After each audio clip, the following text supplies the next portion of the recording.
Hi guys, ayan, magandang gabi. Ito ay response sa atin doon sa vlog natin na yung 300k daw is 4 months lang dito kinikita. Which is, sinabi ko doon sa vlog ko na yun na may nangyayari talagang ganun kapag skilled, kapag OT-OT, kapag as in libre yung iyong accommodation, libre yung bahay nyo, ganyan. Tapos libre rin yung transpo. Yan, may mga benefits na kakaiba yung inyong company. Pero kung ang company nyo is walang free accommodation, tapos hindi siya OT-OT and wala din siyang ganong benefits, mga bonuses. So, hindi mo talaga matatarget yung sinasabi nila na 300k is 4 months lang. So, kapag kasi tinanggal natin yung mga expenses natin dito, pag ginastos kasi natin yung pera dito, halimbawa, sumahod ka ng 100k, kunwari lang, no, sumahod ka. For example, sa crowns is nasa 50 to 70k crowns. So, pag gumastos ka kasi dito, for example, nag-expenses ka ng 10k, ganun. So, may matitira pa rin sa'yo. Pero pag nagpadala ka ng Pilipinas, parang maisip mo, bakit konti na lang yung natitira? So, yun yung mga bagay na yung iba nating OFW is hindi pa nila nagigets yung tamang ng ano natin, ng gastos natin. Kasi madali natin sabihin na totoo, sumasahod ka ng 50k or 60k sa crowns.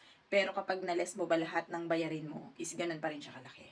Which is, eto yung response niya. So, sa kanila daw kasi is 85k sa peso. So, ang 85k sa peso, siguro, nasa, siguro mga 30, 32, mga ganun siya sa crowns. So, ito daw ay malinis na, as in malinis na. So, hindi ko lang alam kung yung as in malinis na is wala na rin pati yung sa pagkain niya. But, unfortunately, yung 32k or 30k sa crowns po na sahod dito sa Czech Republic, kung kayo ay free accommodation, is okay siya. So, for me, is okay siya. Pag free accommodation. Yun nga lang, kung kayo isasahod ng ganito, 32k sa crowns or 85k sa peso, tapos pagka bayaran ng accommodation is magbabayad ka pa ng accommodation like kunwari is nasa 7,000 crowns. So sa 32k mo, kakaltasin pa yung 7,000 crowns. Magkano lang matitira sa'yo? Nasa more or less is 25k na lang sa crowns. So may mga bagay tayo na kailangan natin consider. So, sa mga vlogs natin, hindi pwede na nakatingin lang ako sa one-sided. Nakatingin lang ako doon sa mataas ang sahod. At hindi ko titingnan yung average lang yung sinasahod. So, so far sa amin ngayon is meron kaming tariff or yung tinatawag natin na basic. Basic po namin is, ako personally. Kasi sa amin kasi is hindi siya, kumbaga hindi kami pare-pareho. Kumbaga sa akin is ang basic ko is nasa 30. So, sahod ako ng 30, ganyan. Pero, syempre, andun pa yung bayad ko sa bahay. So, magkano ang binabayaran namin sa bahay? Nasa 6,500 crowns yung nabayaran namin sa bahay. So, pwede pa yung madagdagan, depende sa paggamit namin ng aming mga utilities like yung energy namin, yung gas, yung tubig, tsaka yung heater namin. So, nakadepende pa yon kung magkakaroon pa ng additional. So, 6,500 kasi yung normal lang na babayaran namin para doon sa aming accommodation plus yung aming tubig and yung aming heater. Pero wala pa po doon yung aming sa ano nga pangalan to? Sa utilities na kuryente and yung sa gas. So sa gas yung sa pagluluto ganun. So kailangan natin consider yung mga bagay-bagay. Siyempre, meron tayong mga kasamahan na nandyan sa atin sa Pilipinas na nakikinig ng mga vlogs na ganito. So, magkakalap sila ng information na okay pala sa Czech Republic, na ang laki pala ng sinasahod. So, ang iba sinasabi na 2 months lang sinasahod nila ang 300k, which is siguro nangyayari talaga. Pero, siyempre, kailangan ko ring isipin na paano naman yung mga hindi siya nangyayari. Paano naman yung mga tipong for example, kagaya ko. Hindi na ako lalayo, no, sa kagaya ko. So, magkano yung aming sinasahod? Sabihin ko na 30 ang sasahurin ko. Kakaltasan ko siya ng accommodation ko. Tapos, kakain ako. And, yung transpo ko.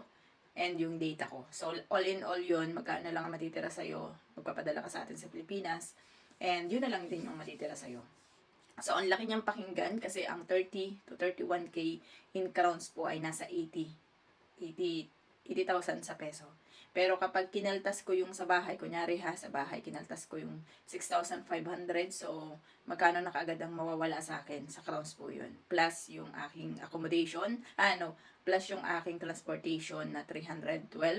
And yung aking mga pagkain dito, which is, minsan nagre-range ako ng nasa 4,000 crowns. So, yung data ko is nasa magkano lang naman, 350 lang. So, yun yung kailangan natin consider minsan. Kaya makikita nyo doon sa mga vlogs ko, lagi ako naka-average lang. Hindi ko pwedeng sabihin sa inyo na ganito kalaki ang sinasahod namin sa Czech Republic. Kasi nga, hindi naman lahat ganun yung sinasahod. So, baka kasi pagdating nyo dito sa Czech Republic is makita nyo na, ay, bakit ganun? Nakala ko ba ganitong sinasahod? Pero, pagdating nyo dito, ito na yung reality eh. 'Di ba? Ito na yung expectation versus reality tayo. So, ayoko rin kasi na umasa yung mga family natin na nasa sa Pilipinas na makakabasa sila, makakapanood sila ng mga vlogs na sinasabi is malaki nga ang sinasahod dito sa Czech Republic, which is hindi naman din naiintindihan na kahit malaki yung sinasahod sa Czech Republic, gagastos ka pa rin dito and mag-e-expect sila ng sobrang high doon sa kaya nating ibigay. So, ayan, shout out sa iyo, boss. Ayan. Ginawa ko tong vlogs na to hindi para parang iano yung mga matataas ang sahod. Syempre, okay yun, maganda yun. Kung siguro kung may pagkakataon lang ako makalipat doon sa syempre yung mas maganda yung sahod, mas okay yun. Pero syempre, as of now, dahil nga andito tayo sa company natin, nandito tayo, okay naman tayo sa company natin, hindi ko siya naiisip na lumipat ako ng company. And yun nga, kagaya nga ng sinasabi ko sa inyo, so ganun, stick lang tayo sa goal nating mga OFW. So, yun lang, no? In-explain ko lang sa inyo kung bakit hindi ko siya ma-elaborate na ganito kalaki yung sinasahod namin sa Czech Republic at ganito kalaki yung nagiging malinis namin sa Czech Republic. So, in-explain ko lang talaga sa inyo, lalong-lalo na po sa lahat na nasa sa Pilipinas kasi kayo yung prone para ma-scam, prone na maniwala, prone na magkaroon ng expectation versus reality. Kami kasi dito, alam na namin yung kalakaran. So, kahit sabihin pa na yung si Juan is sumasahod ng 100k or sabihin natin na nasa 70k sa crowns. Pero itong kabila naman, si Pedro naman is sumasahod lang ng 30k sa crowns. So, magkaiba yun ang level. So, depende yan sa skills, sa OT, sa overtime nyo, nakadepende sa benefits, sa bonuses. So, may mga pinanggagalingan yan kung bakit malaki ang sahod nila. Pero, kapag tiningnan nyo po ang pinaka-basic talaga ng Czech Republic is magkano lang naman talaga, nasa 20 plus lang talaga.